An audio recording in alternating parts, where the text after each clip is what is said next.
Malachi Thorne's ranch was a lonely place. For 10 long years, the only sounds were the wind whispering through the tall grass, the lowing of his cattle, and the creak of the old windmill. He'd built the ranch himself, stone by stone, after things went bad.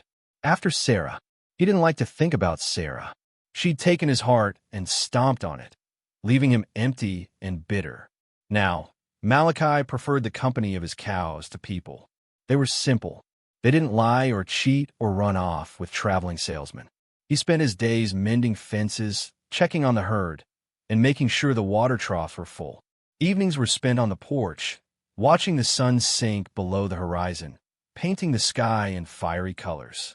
He'd eat a simple meal, beans and biscuits mostly, and then head to bed early. There wasn't much else to do. His house was small, just 2 rooms really. A main room with a fireplace and a smaller bedroom. Everything was neat and tidy, the way he liked it. Order was important when your heart felt like a jumbled mess. A rifle hung above the fireplace, a reminder that out here, a man had to protect himself. Not that he expected trouble. Most folks left him alone, and he preferred it that way. The nearest town, Dusty Gulch, was a good day's ride away. Malachi only went when he needed supplies. He'd get what he needed, maybe share a quick nod with the storekeeper, and then head back to the ranch. He avoided the saloon. Too much noise, too many people, too many memories he didn't want to stir up. Sometimes, when the wind was just right, he could almost hear Sarah's laughter. It was a cruel trick of the wind, a reminder of what he had lost. He'd grip the porch railing tight, his knuckles white, and try to remember all the bad things about her, the things that made it easier to stay away from love. But it never worked.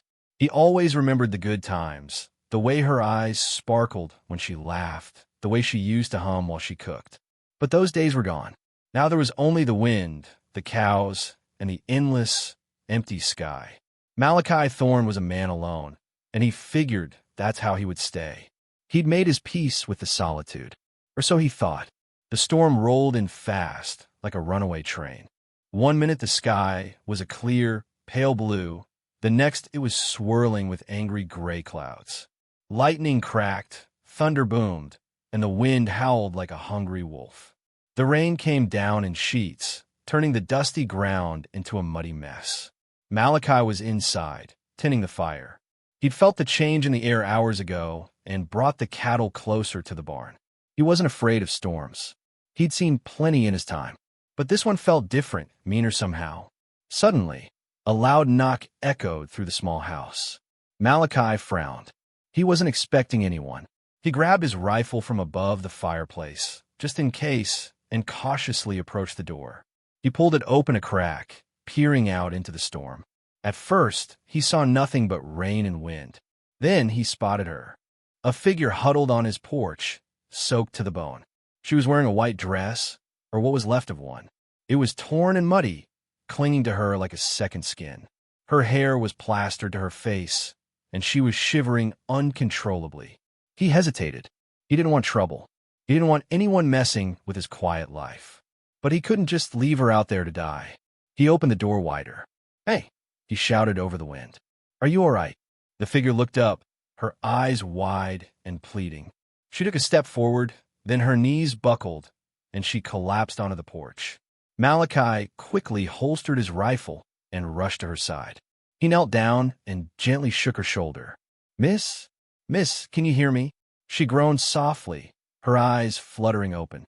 "Please," she whispered, her voice barely audible above the storm. "Help me." Malachi didn't know what to do. He hadn't helped anyone in years. He'd built walls around his heart, walls that were meant to keep people out.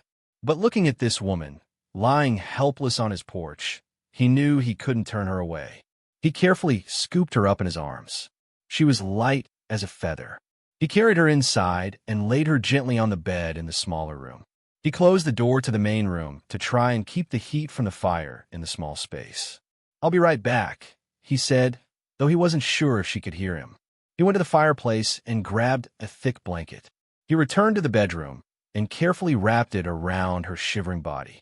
He watched her for a moment, his brow furrowed with concern. Who was she? Where did she come from? And what was she doing out in a storm like this, dressed in a wedding gown?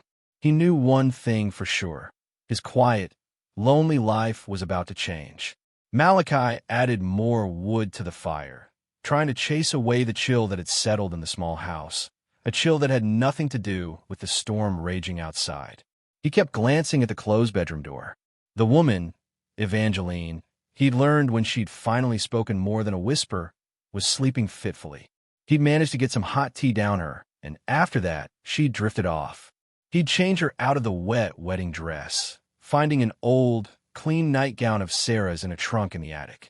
It felt strange, touching something that had belonged to Sarah, but he pushed the feeling aside. Evangeline needed dry clothes. Now, sitting by the fire, he tried to piece together what little she'd told him. Her name was Evangeline, and she was running away from a wedding. Not just any wedding, but one she didn't want.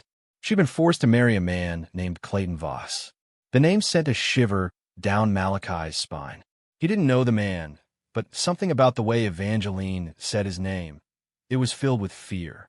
He poured himself another cup of tea, his mind racing. He was a simple rancher, not a hero. He didn't want to get involved in other people's troubles. But he couldn't deny the fear in Evangeline's eyes. He heard a soft moan from the bedroom. He set down his cup and went to check on her. She was tossing and turning in her sleep, her brow furrowed. "No, please don't," she mumbled, her voice filled with distress. Malachi gently placed a hand on her forehead. She was burning up. He grabbed a damp cloth from the wash basin and gently wiped her face. "It's all right," he whispered, though he knew she couldn't hear him. "You're safe now." He sat by her side for a long time, watching over her. The storm raged on outside, but inside the small house, a different kind of storm was brewing. A storm of emotions, of fear, and of a growing sense of responsibility. He knew that by opening his door to Evangeline, he had opened himself up to a world of trouble. But he couldn't turn back now. He had to protect her. He didn't know why, but he felt a strong need to help this woman. He just hoped he was strong enough to do it. He thought about Sarah and how helpless he felt when she left him. He wouldn't let that happen again. He would stand his ground. The storm finally began to ease as dawn broke, painting the sky in soft hues of pink and orange. Evangeline woke up, her fever broken. She looked around the unfamiliar room, her eyes wide with confusion. Then, she remembered. The storm, the escape, the man. Malachi was sitting in a chair by the window, watching the sunrise. He turned when he heard her stir. "How are you feeling?" he asked, his voice gruff but gentle. Evangeline sat up, clutching the blanket around her. "Better," she said. "Thank you for everything." "Don't mention it," Malachi replied, looking away. "Are you hungry? I can make some breakfast." I should probably be going," Evangeline said, her voice hesitant. Malachi turned back to her, his brow furrowed. "Going where?" The storm washed out the bridge to Dusty Gulch. "And even if it hadn't, Voss will be looking for you there." Evangeline's face paled.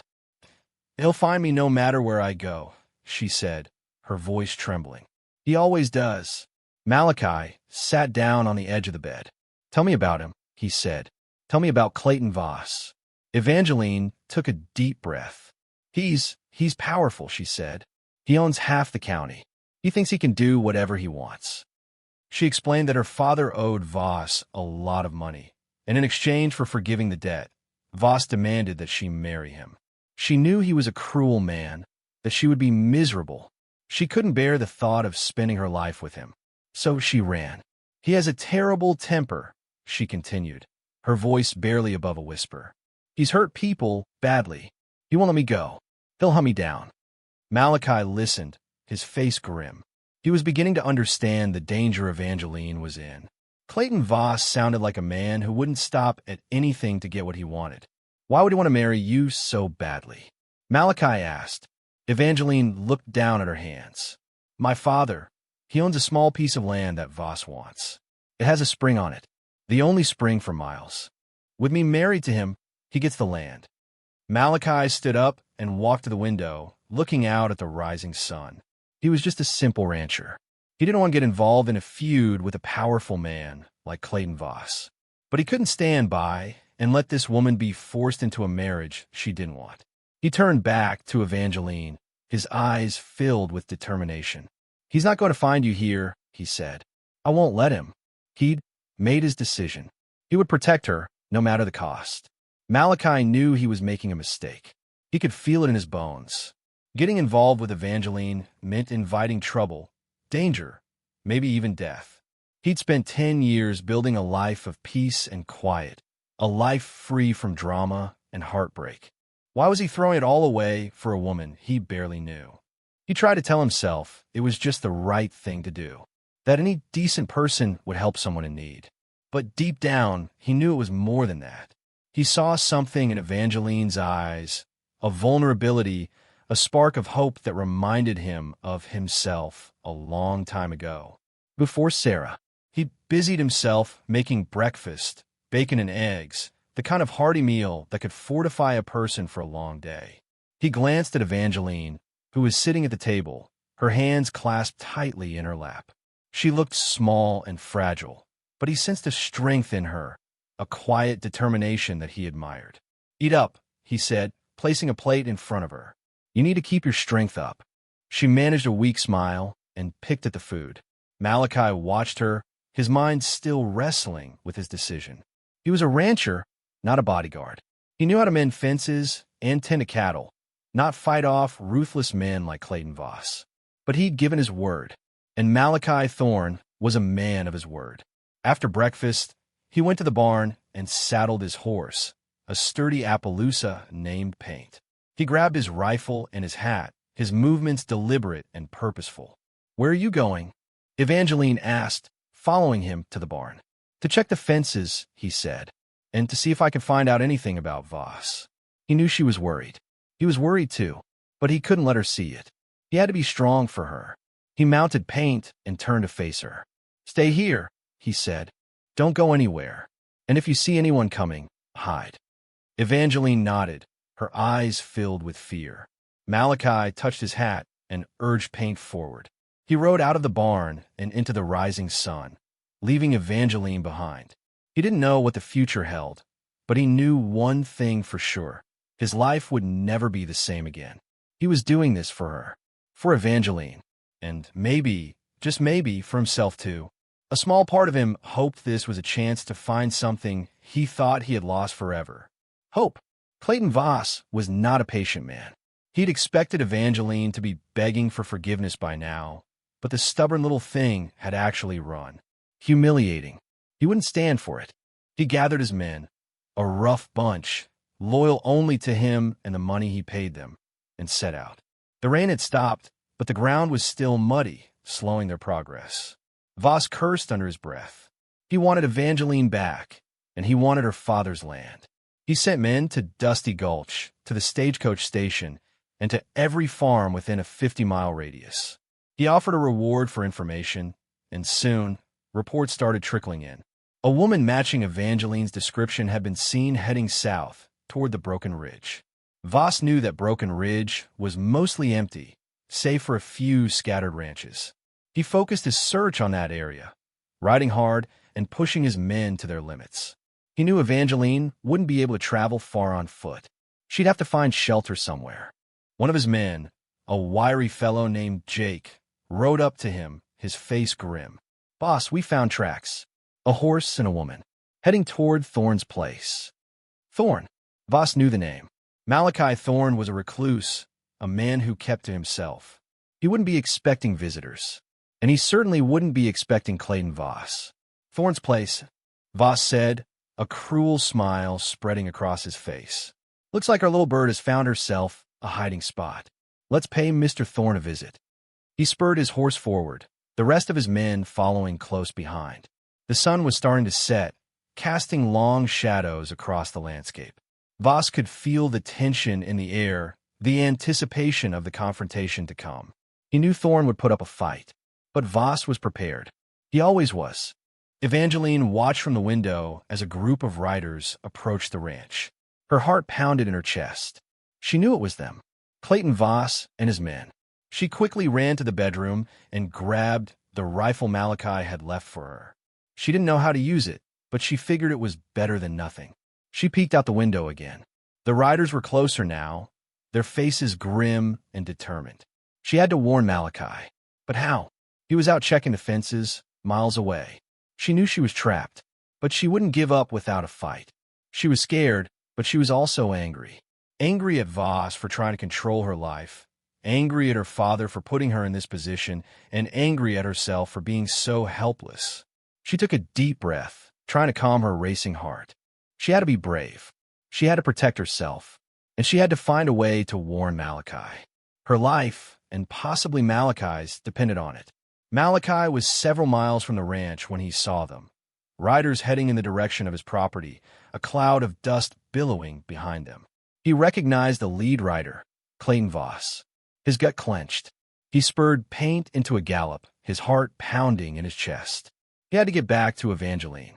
He was still a good distance away when he heard the shots. 2 quick cracks, followed by silence. Fear gripped him. He urged Paint on, pushing the horse to its limit. When he finally reached the ranch, he found Evangeline standing on the porch, the rifle still clutched in her hands. Voss and his men were nowhere in sight. What happened? Malachi asked, his voice strained. They came, Evangeline said, her voice trembling. They wanted me.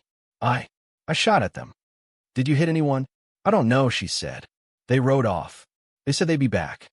Malachi dismounted and examined the ground. There were fresh tracks and a small pool of blood near the porch. Evangeline had hit someone. We need to get out of here, he said. They'll be back, and they'll be angrier this time. Where can we go? Evangeline asked, her eyes filled with despair. Dusty Gulch, Malachi said. It's a risk, but it's our best chance. Maybe we can find someone there who can help us. They packed a few supplies and saddled Paint and another horse from the barn. As they were about to leave, they heard the sound of another horse approaching. Malachi grabbed his rifle and stepped in front of Evangeline, ready to defend her.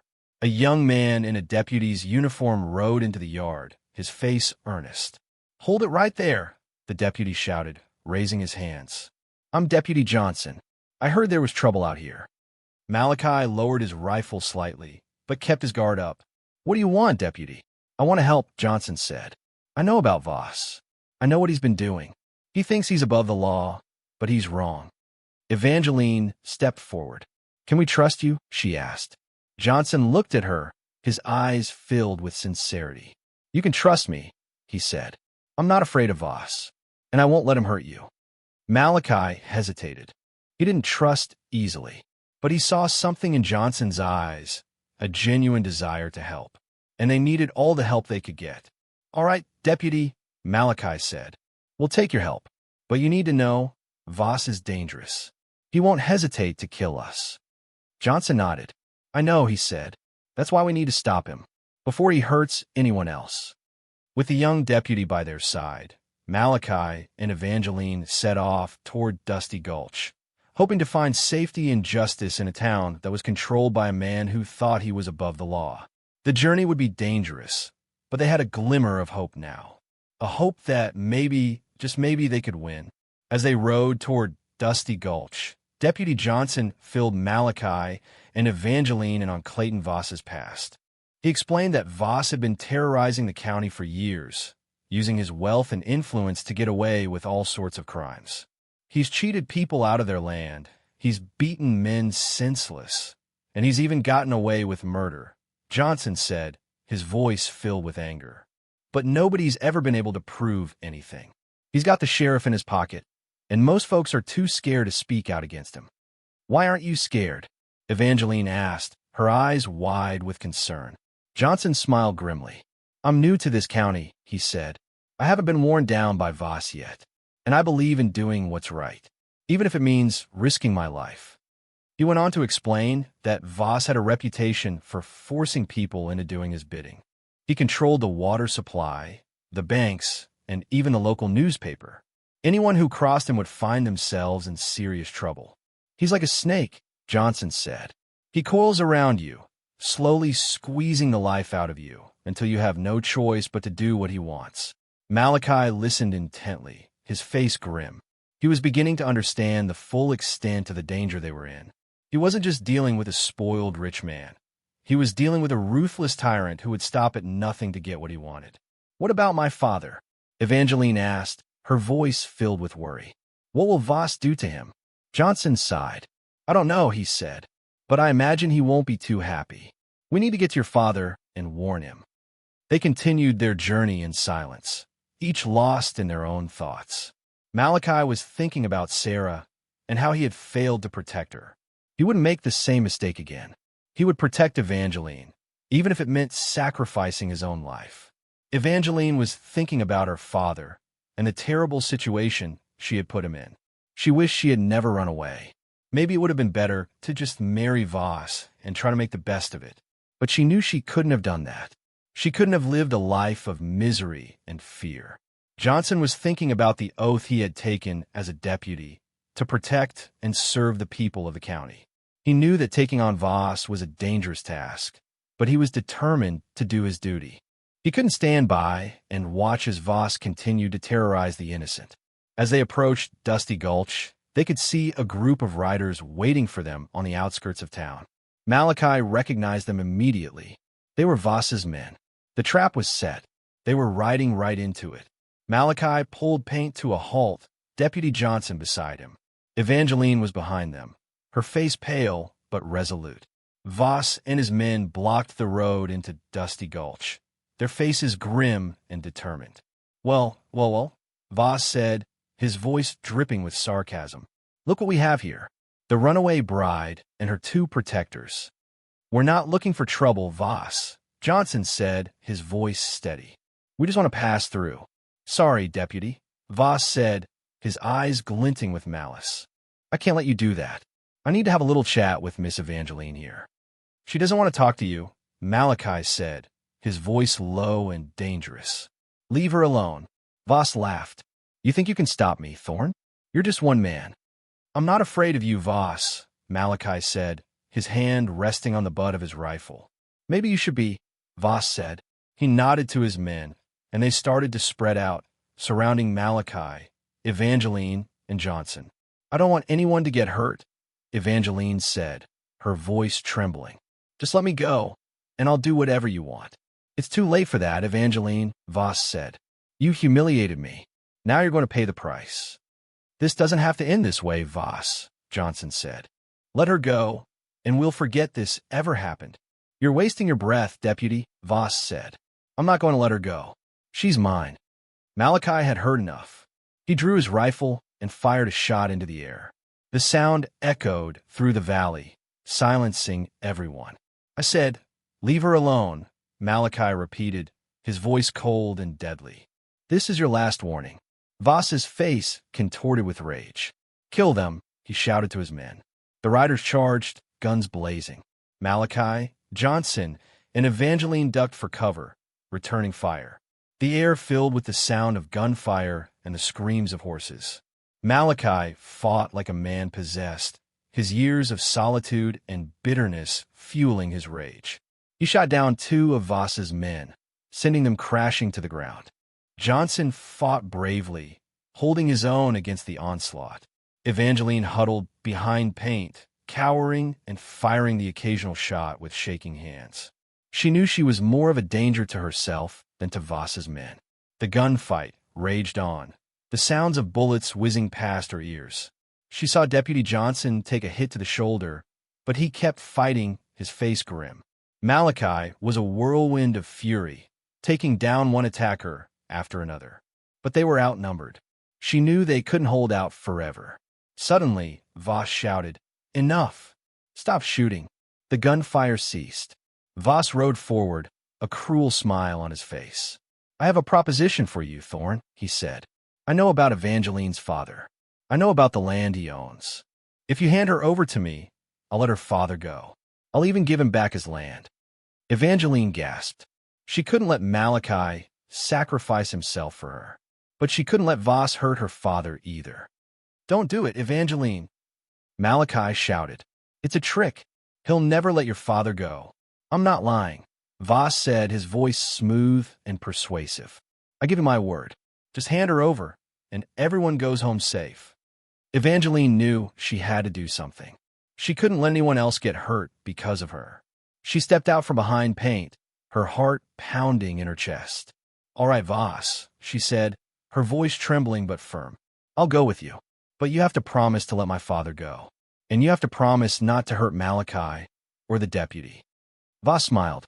"I promise," he said. "Just come with me, and everyone will be happy." Malachi and Johnson protested, but Evangeline ignored them. She knew this was the only way to save her father and protect the men who had risked their lives for her. She walked slowly toward Voss, her head held high. She was terrified, but she wouldn't let him see it. She was determined to be brave for her father, for Malachi, and for herself. As she reached Voss's horse, she saw a flicker of doubt in his eyes. He hadn't expected her to agree so easily. He was used to getting what he wanted through force and intimidation, not through negotiation. She climbed onto the back of his horse, her heart filled with dread. She knew she was walking into a trap, but she had no choice. She had to protect the people she loved, even if it meant sacrificing her own happiness. She looked back at Malachi one last time, her eyes filled with gratitude and regret. Then, Voss spurred his horse forward, and they rode off into the distance, leaving Malachi and Johnson behind. She just hoped she had done the right thing. She hoped she hadn't made things even worse.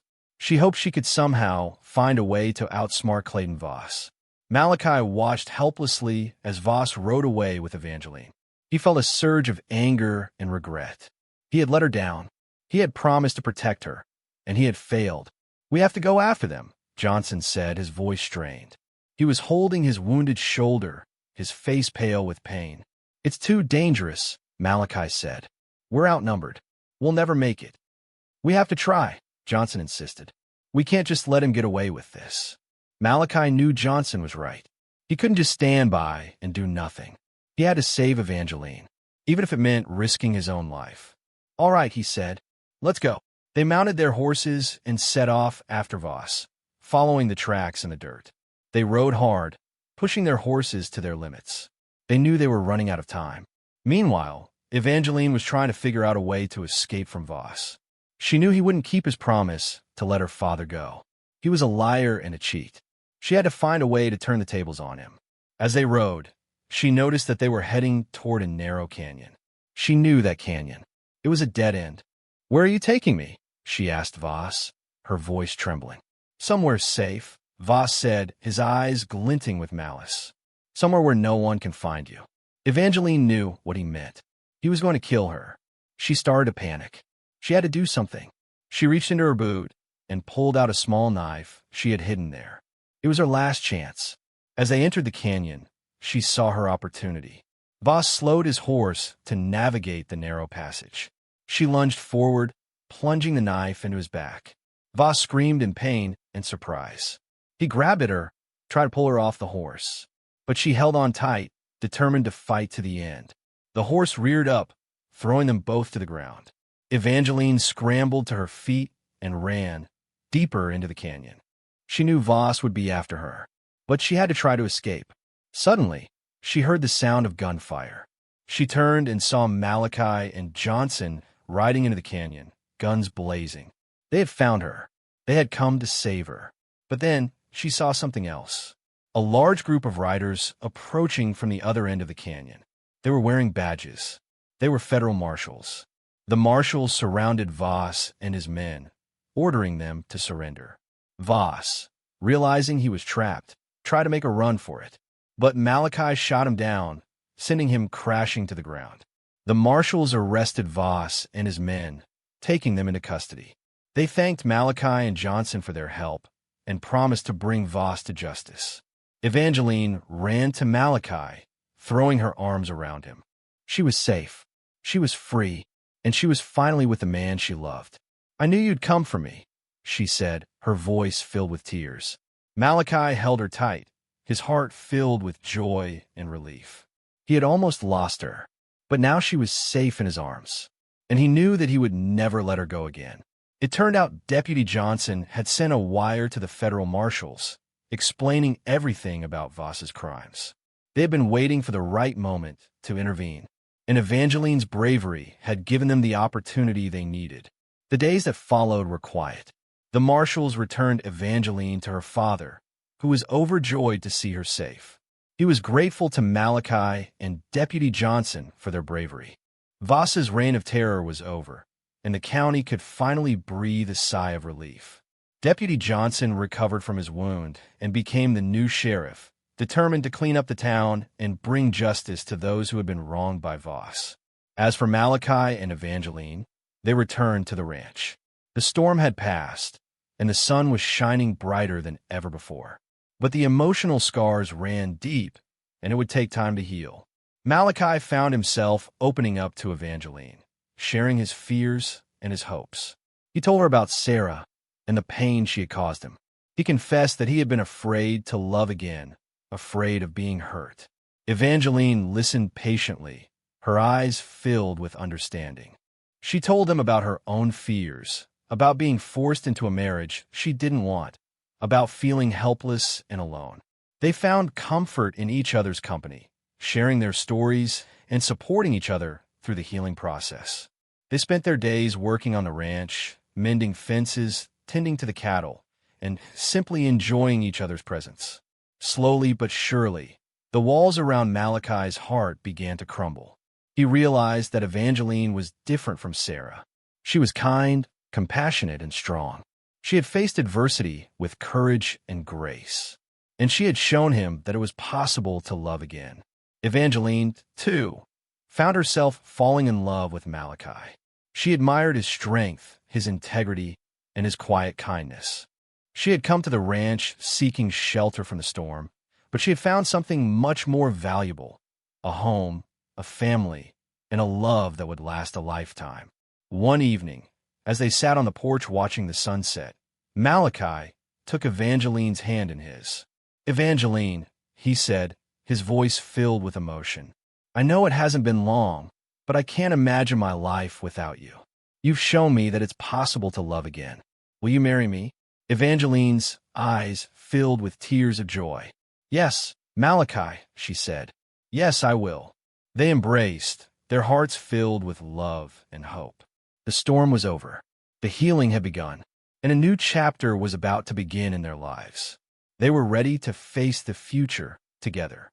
The wedding was a simple affair, held on the porch of Malachi's ranch. The sun shone brightly, and a gentle breeze rustled through the trees.